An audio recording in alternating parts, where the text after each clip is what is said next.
Hello, Facebook family. I have decided to do this video. It has been weighing very heavily on my heart and on my mind as well. And it was something that I wanted to say early on, but there were so many emotions and so much pressure for me to go with the popular opinion about who George Floyd was.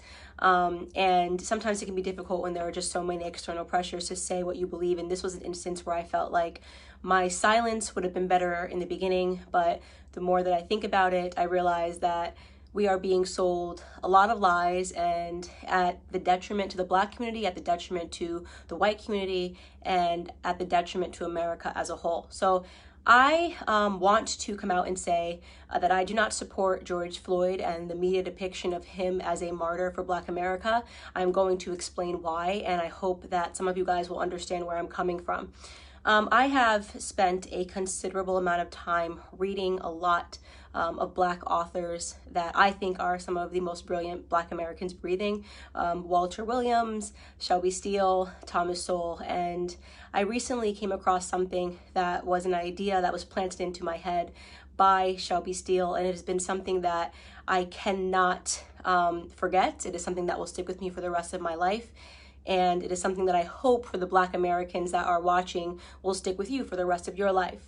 Shelby Steele said that the Black community is unique from other communities. Our culture is unique from other communities because we are the only community that caters to the bottom denominator of our society. Now, let me explain what that means. It means to say that not every Black American is a criminal, not every Black American is committing crimes, but we are unique in that we are the only people that fight and scream and demand support and justice for the people in our community that are up to no good. You would be hard pressed to find, a Jewish person who has spent 5 stints in prison, who commits a crime and dies while committing a crime, and that the Jewish people champion and demand justice for. You will be hard pressed to find this in white America. You'll be hard pressed to find this even in Latino America. If there is a person that is spent multiple times in prison, you are not going to see a bunch of Latinos coming out demanding justice for this person, even if, and I want to be very clear, what I'm saying is not any defense for Derek Chauvin. I hope Derek Chauvin gets the justice that he deserves to be, implemented upon him, and that the family of George Floyd deserves justice for the way that he died. But I also am not going to accept the narrative that this is the best the Black community has to offer. For whatever reason, it has become fashionable over the last 5 or 6 years for us to turn criminals into heroes overnight.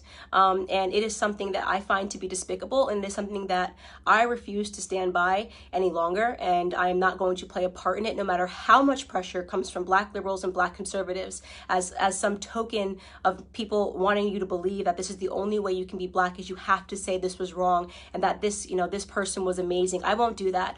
George Floyd was not an amazing person, and as soon as this video hit the internet, I did just basic searches. Everyone jumped on it and was looking at the police officer, and everyone agrees that the police officer was wrong, and the police officer has been arrested. So that is not the reason I'm not discussing that, is because that is not something that has been misconstrued in the media. He has been turned into the devil that he is, and there is no reason for us to harp on that any longer, because white Americans are not uplifting Derek Chauvin as a victim or pretending that he's an amazing human being. But George Floyd is being uplifted as an amazing human being. For those of you who have not yet seen the clips and did not pursue or wait for more clips to come out, first and foremost, George Floyd at the time of his arrest was high on fentanyl, and he was high on methamphetamine. This came back in both of his autopsy reports. If you pursue the 911 transcript, you can see the person describing somebody who is out of their mind high, and which is what made the person fearful, because he tried to use a bill that I guess was a fake bill to purchase something, and then he was outside acting weird, and they, in their police call, said that this person was obviously distorted and on drugs. When he is put into handcuffs and is put against the wall, a baggie of what looks to be like cocaine or it's a white baggie that he drops onto the floor that you can see in an image. If you look up the clip, the media is refusing to circulate it. You can find it on Twitter if you you use DuckDuckGo and look up George Floyd baggie, you can watch the clip yourself with your own eyes. He had drugs on him at the time of his arrest.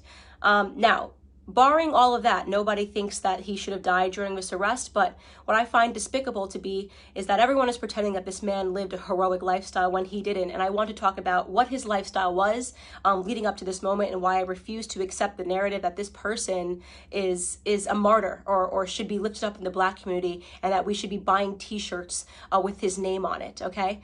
So here we have, first and foremost, let's start from the bottom of his record. And by the way, I am not saying that if you have a record, you don't deserve a second chance. I think people get arrested and some people can serve time in prison. And I believe in second chances, but I do draw the line when it comes to second, third, fourth, fifth, sixth, seventh, eighth, and ninth chances. 1998, he spent 10 months in prison for theft with a firearm. That was the first prison stint that I could find on him. In 2002, he spent 8 months in prison for a cocaine offense. In 2004, just 2 years later, he spent another 10 months in prison for a cocaine offense. In 2005, he spent another 10 months in prison for having less than 1 gram of cocaine on him again. In 2007, and this was the biggest instant that I had that made me realize this was a horrible human being that I am not going to pretend was a good person. In 2005, a woman who was pregnant received a knock at the door, and she went to the door, and the person pretended to be someone that worked for the water department. So she opened her door and quickly realized that the person at her door did not work for the water department and attempted to slam it. At the moment that she was attempting to slam it, a Ford pulled up and another 5 men jumped out of the car, and one of which was George Floyd, came up to the door and they forced their way inside to her home, inside of her home. Mind you, this woman is pregnant. At that point, George Floyd took out a gun and pressed it to her stomach. She was screaming, begging for her life, and he put her inside of her living room and instructed one of his criminal friends that was with him to watch her and to make sure she didn't leave the living room. So he was playing guard while they ransacked her home looking for drugs and money. They did not find drugs. They ended up taking, I believe, her wallet and her cell phone. Fortunately for her, her neighbor observed what was going on and caught the license plate of the people as they pulled off and called 911. And when 911 was able to, they were able to track down the car of which George Floyd was the driver, and they arrested him. And 2 years later, he was sentenced to 5 years in prison for that instance. Now, you can say the media is portraying it like he was just getting his life together after, being released in 2014 following that incident. He was just getting his life together and moved and was going to start afresh. I'd like to believe all of those things, and there's a gap, and he never got in trouble for 5 years until this incident when the police were called on him again. But you are defying common sense to believe that this person suddenly became an exemplary character but happened to be high on fentanyl and methamphetamine and trying to use a bill, a fake bill, to purchase something. And so, in my opinion, George Floyd was a criminal. He was a criminal, and just because he was a criminal doesn't mean he deserved to die at the knee of a police officer. But it does mean that I am not going to play a part of the broken Black culture that always wants to martyr criminals, who wants to pretend they were these upstanding human beings that just wanted to help society, that just wanted to reach out and uplift society. And he has a rap sheet that is long, that is dangerous. He was an example of a violent criminal his entire life. Okay, up until the very last moment. Now, again, I want to be clear. This is not a defense for Derek Chauvin. No one that I have spoken to, no one in the news is defending Derek Chauvin. He is getting what he has coming to him. Okay, great. But why are we pretending that this criminal should be upheld as a citizen, as a martyr in Black America? A martyr for a fake narrative, by the way. Police brutality, racially motivated police brutality is a myth. Okay, so let's get into that.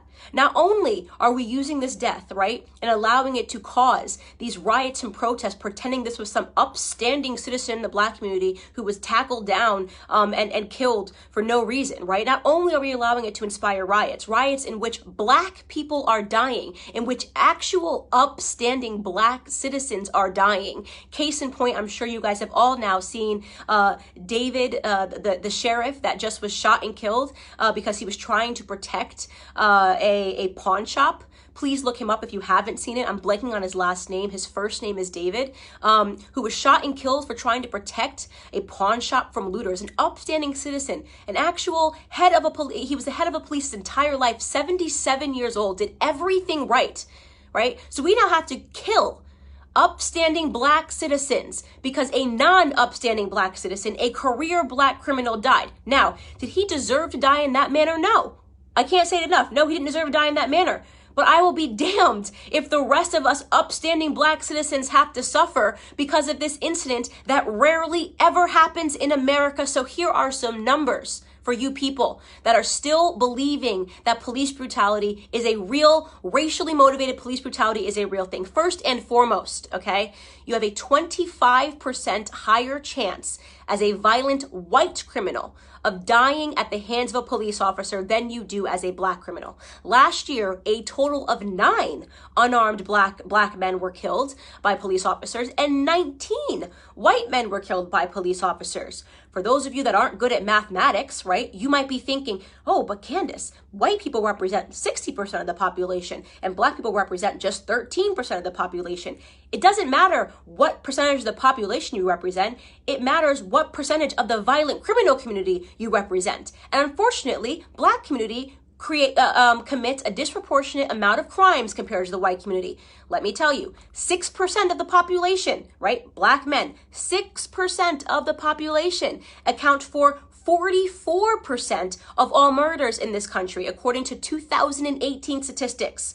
That is what you call a gap. And yet white people who represent 60% of the population, we represent 13, Black men are 6%, only represent 50% of all the murders, right? That makes no sense. That makes no sense. A 6-point variation in a community where we are extreme minorities. We commit 50% of all violent offenses, evenly split, and we're only 13% of the population, okay? So we have a lot more encounters with police officers. And don't say the police officers are coming around because we're Black. I'm talking about violent criminals. I'm talking about murder, 44% of murders, okay? You want to talk about real statistics? The police officers have way more to be fearful of in the Black community than the other way around, okay? We commit, on average, a police officer is 18.5 times more likely to be killed by a Black person than the other way around. Okay, so this entire narrative is complete smoke and mirrors. It's all made up. It's just election fodder. It's white versus Black because it's an election year, not because Black Americans are suffering at the hands of police officers more than white Americans. Do some police officers do the wrong thing? Yes. I don't think there's anybody in the world who has not encountered a police officer and thought this person is an absolute jerk who is power tripping, whether you are Black or white. We know they exist. And we know they're always going to exist, by the way, because they're human beings. And sometimes human beings suck. In fact, if you want to attack a community for accidental slayings or brutality, did you know that doctors accidentally kill 250,000 people every year because of mistakes? Did you know that there's been doctors that have been arrested for being serial killers that just were killing people because they wanted to? Do we protest and boycott doctors? Do we assume all doctors are horrible human beings because some doctors are? Or do we realize that society is not perfectible? People suck in every profession. It is no excuse to paint society with a broad brush. It is certainly no excuse to accept a Democrat narrative, okay, that Black people are being disproportionately hunted down by police officers because of the color of their skin. You want to know the best way to avoid not being brutalized by a police officer is to limit the amount of encounters you need to have with them, especially when it comes to violent crimes. Okay? I am not going to stand for this continual bottom-feeding narrative of us martyring people that have had 5, 6, 7 stints in prison and then pretending they were upstanding heroes to our community. It's bullshit. It's bullshit. Excuse my language. It's absolute bullshit. And I'm tired of it. I'm tired of having to play pretend. I'm tired of sitting here and being called a coon or an Uncle Tom because I won't play this bottom feeding game with you. If you want to hang up posters of criminals on your wall and talk about them as your martyrs, do it. Do it. You can do it. Kobe Bryant was my idol, okay? I'll keep a photo of Kobe Bryant. You can keep one of George Floyd and pretend he was an upstanding human being that just once or twice put a gun across a pregnant woman's belly. Could you imagine that woman right now? That black woman, by the way, right? Watching everybody pretend this person was an upstanding human being who just at the age of 42 and 5 prison stints was going to get his life together. I mean, it's embarrassing. We are embarrassing in that regard, right?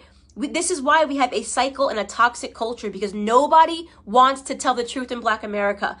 It's so easy to be a victim. It's so easy to ask white people to bow down and apologize and do all these things for us. It's crap. It's crap. It's a lie. It's a farce.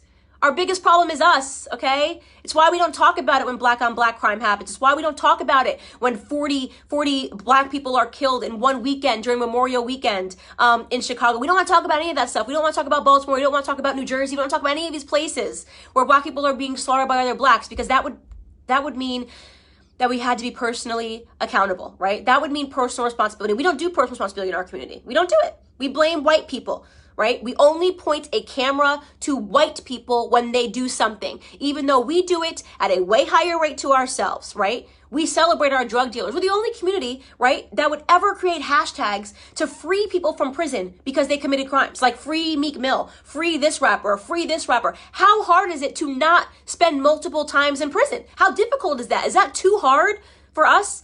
Is that way too high of a mountain for us to scale, to do the right thing, to be upstanding citizens? That is the call to action that I have for Black America with Blexit. Like, why do we keep fulfilling this narrative? What do you think the perception of us, by the way, is on the outside? You ever look at the comments? You ever go into like an anonymous blog and see what people say? Oh, just black people being black people. I see those racist comments. Oh, just black people got to riot. Black people got to be black people. You know how they are. Oh, just black people being ignorant. That is the perception. When people get to be anonymous and talk about us, that's what they think about us, right? They think that we are the kind of people that will forever uphold criminals as the martyrs of our society, that we will never take account for the things that we do wrong, right? That we don't have it within us to educate ourselves to get ahead. And that for those of us that actually do it, well, we get called coons, right? You got Condoleezza Rice, she's a coon. Larry Elder, he's a coon. Dr. Ben Carson, brain surgeon, first ever to perform the surgery of splitting twins that are connected by the head. He's a coon, right? What a loser he is. What a stupid guy he is. Kanye West says he's not going to be told to do it because of the color of his skin. He's a coon. He's lost. He's in the sunken place. The sunken place. That's where we all are, right? Because we demand more and we will get more out of this society, because we're going to get ahead, right? That's what's going to happen. We're going to get ahead. Black conservatives get ahead because we don't subscribe to this narrative. Because you're not going to catch me outside trying to grab a TV pretending that it's because a martyr named George Floyd got killed. Okay? I'm a big believer that no matter what color you are, you do stupid things, you win stupid prizes. Okay? We have to do better. We have to teach our kids better, or we're not going to get ahead, right? Anyways, this is just a rant because I have been feeling super annoyed at these depictions in society. I have no apologies here to make. George Floyd is not my martyr. He can be yours. That's all I have to say to Black America.